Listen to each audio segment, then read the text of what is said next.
consistent naman tayo. Hindi tayo tumutulong sa investigasyon ng ICC. Wala tayong meron tayong contact sa kanila, natural. Pero no, not on an official level. We didn't help them in any way. The arrest that we did today was in compliance with our commitments to Interpol.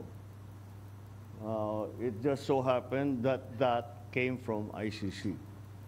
But it's not because it came from ICC. It's because it came from Interpol.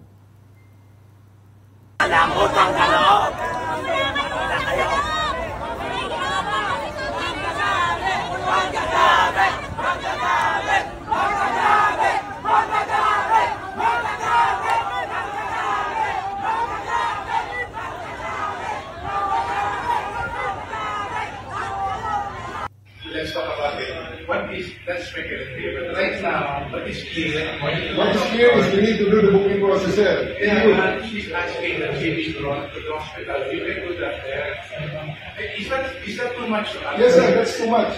Oh, is that too much? 80 years old siya. 80 years old siya.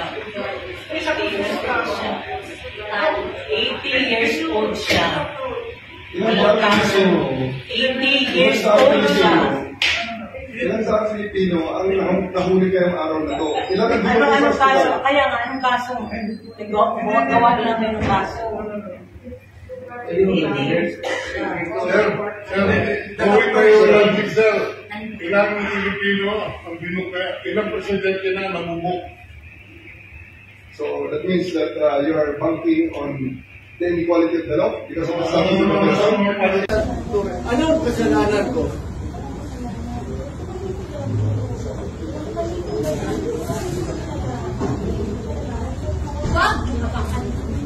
Akin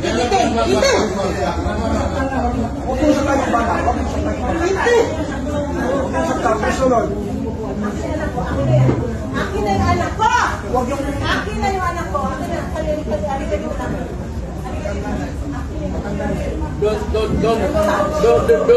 Don't do it personal. Akin na lang.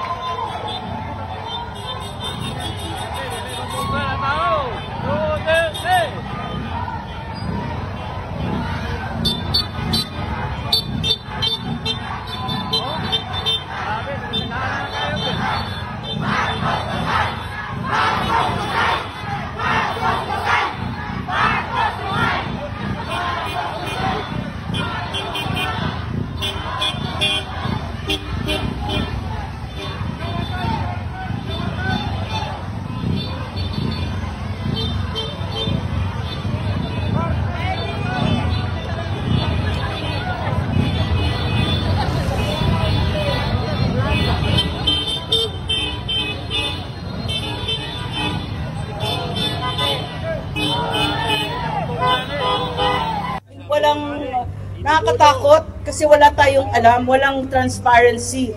Diba? Mula nung inabdak nila si PRRD hanggang sa lumipad, wala tayong alam. Hindi ganon. May karapatan tayo. Dapat alam ng mga mahal sa buhay natin kung ano nangyayari sa kanya, sino kasama niya, may abogado siya. Kahit yung Supreme Court hindi mahintay ni Torre, yung TRO na yan. Anong ibig sabihin? Ang ibig sabihin talaga kakaawa ang Pilipinas ngayon. Namimiligro tayong lahat kung hindi tayo lumaban dito. Wala nang tulugan. Hold on kung sino mang nandun na sa kalsada. Huwag na tayong bibitaw. Masakit to sa akin. I've been through this. Ayaw natin talagang magkawatak-watak tayo as a nation. Nobody wants it. But we cannot just let this happen. And very ironic kasi the United States of America kumalas na sa ICC. Hindi lang ICC, kumalas pa sila sa United Nations. And here we are, napilit nating idinidikit yung ating bansa sa ICC. sarili pa nating pulis ang nag-aresto sa ating dating Pangulo. I don't know what's in their mind, but this is an insult to every Filipino na nagawin ito. We don't need this. We don't need this. Ang dami nating problema. Hindi natin ito kailangan eh. I don't know who's advising the president. Kawawa naman siya. Wala na siyang mapupuntahan. He has to face this. Unless they are doing this para pagtakpan yung problema ng budget natin. Ang daming problema nila. The Supreme Court oral arguments are unearthing a lot of problems that it's very hard for them to explain. Yung 147 billion na doble budget. Yung tulay sa Guimaras, Negros and Panay. Napondohan na yun ng Import and Export Bank of Korea last year. Ay inulit pa dun sa 2025 budget, another 147 billion. So ito yung mga findings na initially ng Supreme Court. So hindi ko alam if ito ginawa nila to para mapagtakpan yan. But it just add up to the problem of this country. Ang problema nito is taong bayan yung kawawa. Tayo yung affected. So we have to put a stop into this.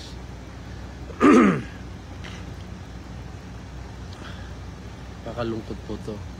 Hindi to maganda. Hindi to maganda para sa bayan. But we have to stand up. We have to fight for it. Hindi na tama. Hindi na tama. Tuldukan na natin. See you.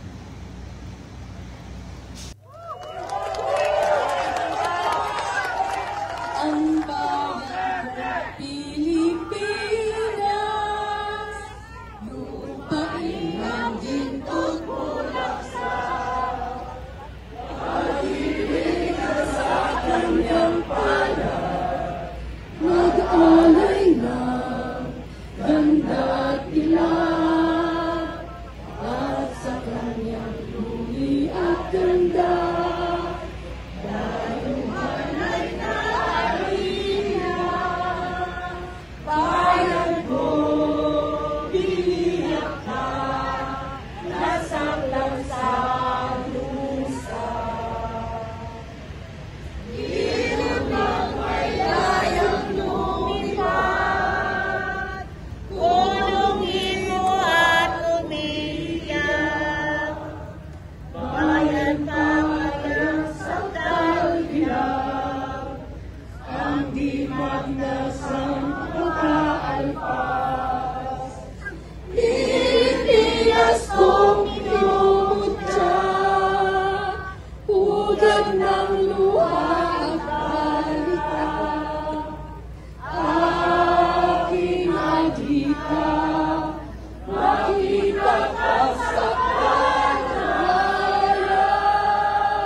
Tandaan natin, nandito tayo ngayon hindi lang para ipaglaban ang karapatan at kalayaan ng ating pinakamamahal na dating Pangulo, kundi ang karapatan at kalayaan ng bawat isa sa atin, sa ng ating mga anak at apo.